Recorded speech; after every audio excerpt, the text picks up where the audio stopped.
అతను దౌర్జన్యంగా బయటకు చూశాడు.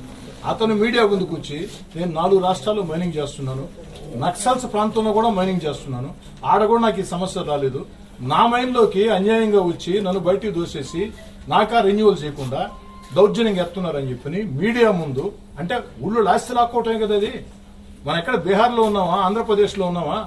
బీహార్లో విన్నాం. ఇప్పుడు గతంలో ఎప్పుడైనా బీహార్లో ఆస్తులు లాక్కోవటం. ఇదేందని అతని ఆస్తి లాక్కొని ఈ వైఎస్ఆర్ కాంగ్రెస్ పార్టీలోని కీలకమైన నాయకులు డైరెక్ట్ గా చేస్తా, దుర్మార్గంగా చేస్తా, కనీసం అంత దౌర్జన్యం చేస్తుంటే మేము పట్టిస్తాము రండి అని 2 రోజుల నుంచి ఎక్స్ మినిస్టర్ అక్కడ ఉన్నారు. మేమందరం మీకు వచ్చాం, ఫోన్లు చేసుకున్నాం, అందరికి ఫోన్లు చేసాం. నేను ఫోన్ చేయమంటే ఎవరు లేరు. ఆయన సోమిరెడ్డి గారు ఫోన్ చేశారు, డీజీపీ చేశారు, చీఫ్ సెక్రటరీ చేశారు, మైనింగ్ డిపార్ట్మెంట్ చేశారు. మేము అడిగేది ఒకటే, ఎవరైనా సరే జిల్లా బాస్గా మీరు కావచ్చు, మైనింగ్ కూడా కావచ్చు, అడిగి రండి, వచ్చి ఇది లీగల్ అని చెప్పండి. మేము నోరెత్తే ఒట్టు, లేదు ఇల్లీగల్ అయితే యాక్షన్ తీసుకోండి.